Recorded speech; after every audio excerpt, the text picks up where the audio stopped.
Welcome, everyone, to the Spend Life Well show, where we apply biblical wisdom to your financial journey. I'm certified Kingdom Advisor Mark Trice, and I'm joined in the studio, as always, fellow podcaster professional and financial professional, Jesse Hamilton. Is that your name? That's my name, Jesse's your name. Mark. Nice to meet you, Jesse. And welcome, listeners, to the show. We've only done well over 100-something podcasts, and I'm forgetting his name. No, not really. Just trying to give him a hard time. So today, folks, we're coming into the Thanksgiving holiday and Christmas holiday season. And guess what everybody does? We forget about it every year, of course, but what happens during this time? Shopping extravaganza. That's right. It is a shopper's delight. This is the most wonderful time of the year for anyone that is a shopaholic. We hope that you're not, but we wanted to talk about, because there's a lot of theft and ID theft and things like that going on. We want to talk about financial safety for the holiday shopping season. Right. Some things you might not think about, and there are scammers out there, and they do increase around this time. When you're swiping that card, they want in on it. Now, you may be curious, what verse in the Bible deals with ID theft and scammers and things like that? Well, we have a perfect one. We do. It's Proverbs 22:3, which says, "The prudent sees danger and hides himself, but the simple go on and suffer for it." Now, we'll get into what that means a little bit later on through the program today, but it's important that you take steps to protect your identity, protect your financial information, and protect your financial instruments. Right. And we're not talking about just in-store shopping.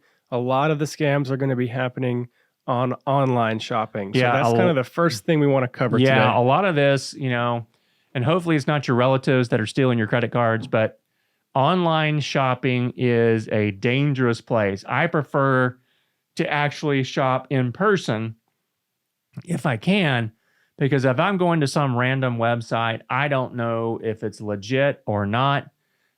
We've all probably at some point had a password stolen because someone broke into that vendor's site or whatever.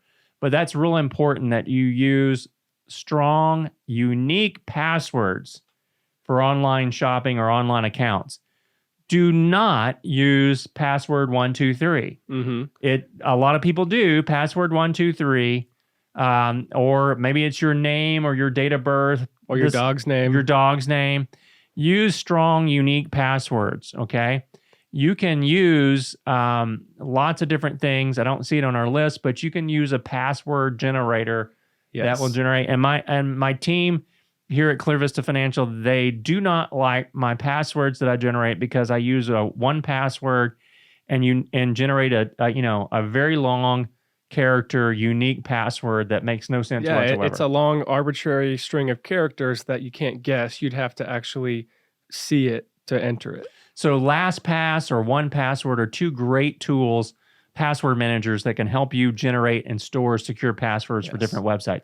And please do not use the same password for every website. And I know you don't want to have to write down too many passwords on your Post-it note, which you keep on your keyboard on your desk. Not a good idea. You know who you are. But you need to create a unique password for every online account. Okay? What's the second thing that people can do, Jesse? So if you're using one of the larger providers, they might even allow you to do two-factor authentication. This is great. That's always a great idea. We especially want to have this on our email, our bank accounts, all of those things.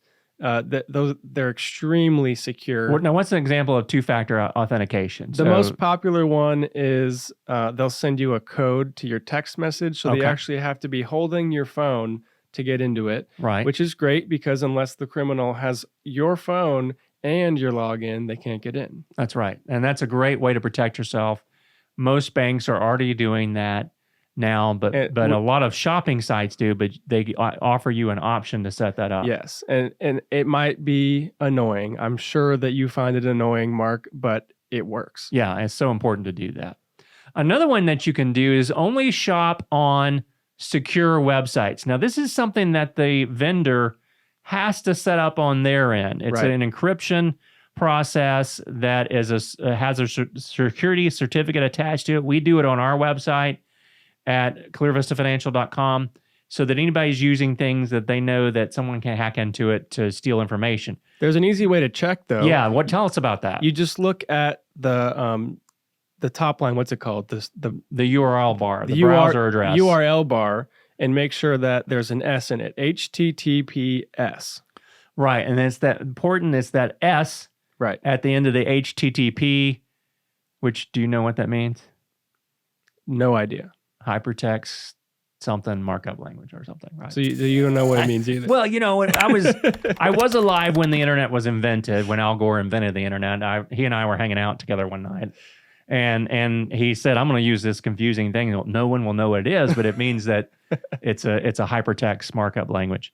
And then, or something like that. We're going to get emails from listeners saying, you dummy, this is what it is.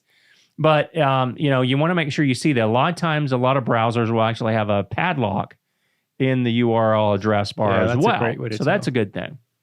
Another big area, Jesse, that we see a lot of people fall victim to are phishing attempts. Now, I'm not talking about bass fishing or fishing for your favorite. I love those catfish. types of phishing attempts. Yeah, those are great. But we're talking about phishing with a P, PHISHING. And they're getting very convincing. We get probably 4 or 5 a day. And they're starting to use the color, the text, everything looks legitimate. Yeah, and we saw something the other day that had our logo on it. Mm-hmm. Yeah, and it's important that you don't fall victim to this. If you're not expecting an email from someone, you just have to assume that it is fake and they're trying to steal your information. So you want to be cautious about these things. Sometimes they'll put an attachment on the document saying, hey, you forgot to pay this invoice for that shopping you just did, because the scammers can break into your email. Yeah. And they can see that you were shopping at Walmart, and they can send a message that looks like it's from Walmart, but it's not. So anything that you're not expecting an attachment, don't open it. It's probably a phishing attempt. Also, another one is where they'll put a QR code in the email saying, hey, you've been awarded some money, or your bank needs to update your information. Take a picture with your phone. And guess what? You just gave them access to all the information on your phone, probably including credit cards and things like that. Yep. Phishing attempts, it's much more sophisticated now. This is not the old Nigerian prince that's trying to get out of the country and transfer some of his wealth. So this is not that. But, you got to be careful, because once they link into your computer, they can take it over, or then take over your phone. We've seen far too many examples of people that are losing lots of money because they fall victim to the phishing attempt, and they're ashamed to tell anybody about it. So they just go along, which blows my mind. Right. But people will do it. All right. What's another one, Jesse, we need to do? Make sure we're doing during this shopping season. Of course, whatever device you're using, you want to make sure the software is up to date and you're using an antivirus product of some sort. Most name brand devices that we use, Macs, PCs, iPhones, Androids, are going to have these softwares built in. You just have to make sure that you're allowing it to do it. They're allowing it to do it, and it's up to date. If you haven't updated your operating system in 2 years, 3 years, they're going to get in. If you're using Windows 95, they're already in. There's plenty of people. They're already in your computer, the hackers and the bad guys. So make sure you do that. Make sure you use an antivirus software for your computer. It's so important to do that. Here's another one, Jesse, because I know a lot of people work from home or work from Starbucks because it's too dangerous to go into the office from post-COVID. Yeah. But they use unsecure Wi-Fi networks at whatever place they're hanging out and drinking coffee. We know Jessica does this from time to time, but she knows how to encrypt her data. Yeah, she's pretty good at that. Yeah, she's very productive and very resourceful when she's hanging out at Common Grounds or wherever. And but we know she uses the right precautions on her computer. But you only want to use secure Wi-Fi networks. So avoid public Wi-Fi networks. Even if you're staying, say, like in a hotel and over the holidays and you want to get on the Wi-Fi, they're probably providing you a password, but that's not secure. It's only secure for the people that are staying there. So everybody else that's staying at the hotel can get in as well, and they can see you through that. Yes. A lot of times we recommend that you add a secure virtual private network, or VPN for short. And your phone might have one built in.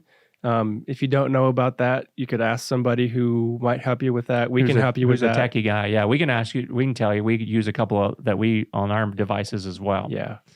What's another one, Justin? We really need to take a close look at our financial statements, right? Right. So this time of year, you're probably shopping, buying gifts, just time to time, weekly, even a daily basis. Pull up that statement and make sure, yep, I bought that. I bought that. Don't know what that is. You want to Yeah, make sure you look and at many those. credit cards are not good about monitoring those purchases for you. I know, like an American Express, if I'm in Waco, Texas today, and I buy something at a Costco in Houston, I'm getting a call. Yeah. Within seconds. All right, and so they're really good about that. But other cards, not so much. And you want to make sure that you're doing that, that you're monitoring those statements and make sure those are the purchases that you made. Exactly. All right, so monitor those financial statements. Mm-hmm. And then for online shopping, make sure, Jesse, that we do what with our devices? Either password protect or biometric authentication. That's your fingerprint or your face. Yeah. Make sure that a stranger can't just get into your phone. Now, if you're passed out on the street, I guess suppose they could use your face to open up your phone, right? But that's quite a bit harder. That's a little bit harder, yes. Let's talk a little bit, just for a few minutes, about in-person shopping, okay? Right. So many of you are going to do probably more in-person shopping than online.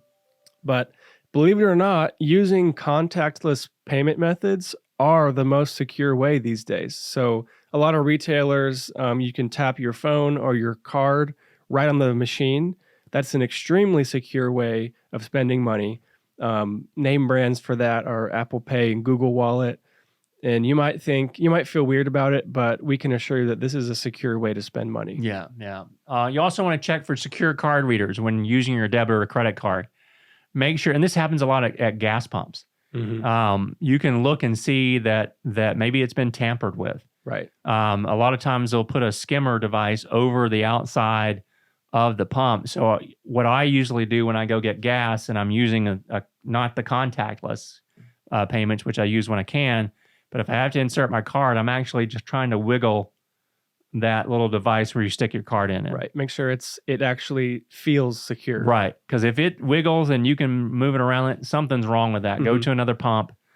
Make sure that you report that to the gas station. If you're sticking the chip end of your card in, that still counts as contactless. So that's the secure way. Gotcha. This is when you're swiping the barcode. So when you are using a secure card reader for your debit card and you have to enter the PIN, make sure no one can see you. Yeah, I've noticed these machines nowadays are actually, the blind is getting smaller.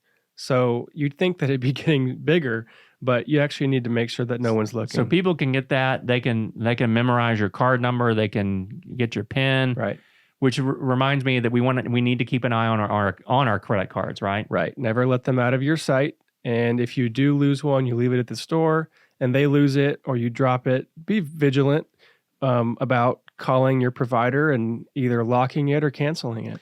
Well, you think about it. We go to a restaurant. What do we do sometimes if it's a nice restaurant? We give the card to the server and we hope that they're not stealing our information. Right. This has happened to me a couple of times. And I hate that because I think I'm going to a nice restaurant. I'm going to be treated fairly, but there are unscrupulous people there. So you got to keep an eye on those things. I actually will watch them go to the cash register and do the transaction and bring it back. If I see them doing something funny with it under the table, I'm going to say something about it and I'll probably call and block my card from there on. Yep. What about wallets and personal items? We always hear things about, around at malls around Christmas time, don't leave any valuables in your car. Right. You always want to keep an eye, make sure that somebody is at least protecting them. Don't leave them in your car. And if you do need to use cash, that'd be rare these days. Maybe you're at a farmer's market or something. Just be careful. Yeah, and you want to keep, you want to avoid carrying unnecessary personal information like Social Security cards or passport. Never carry those. You don't need them. Keep that locked up at home. Everybody remembers their Social Security number. You should. And if not, keep it on something that's not a card that's very obvious that it's Social Security. Mm-hmm. Another one, Jesse, is what? Over-the-shoulder scammers. We kind of talked about this already. They're looking for your PIN. A new one that I've seen, which is kind of scary, is they look over your shoulder and try to see your PIN to get into your phone. And when they have that, they have access to everything. So when you're in public, someone's looking at you, make sure they can't see the code to get into your phone. And I've been a victim one time of just basically sniffers, RFID sniffers that can basically steal the card information as you're walking by. It's really hard to try to predict or see where it's coming from. Right. But I did have a situation where I was at an IKEA in Round Rock, and at the same time, someone within a few minutes was using my card information at an IKEA in Houston trying to buy $5,000 worth of stuff. I suspect it was somebody behind me that was able to get those numbers because I had the card out and it was a slow line, and they must have stolen those. Mm-hmm. Let's talk about receipts real quick. The last point here: dispose of receipts. Now, I tend to shred mine or dispose those where it has information. There's some information on every receipt about you, right? Your name, maybe part of your credit card number, different things like that. Make sure that you dispose of them and shred. And we always have an annual shredding event at our office, and we encourage people to bring them up after tax time and do that. You don't want to leave them lying around where they can be accessed by others. Right. And don't assume that your family members are not going to steal your financial information. Unfortunately, that does happen. Yes. We really want to keep this as a joyful time and the holiday shopping as a joyful experience. We love to see people giving generously, but it's just crucial around this time to protect yourself. Yeah, and just remember, like the proverb says, watch out for danger and protect yourself, because if you don't, you'll probably suffer for it. Mm-hmm. Folks, you've been listening to the Spend Life Well show. I hope you have a wonderful holiday season. We will talk to you again on the next episode.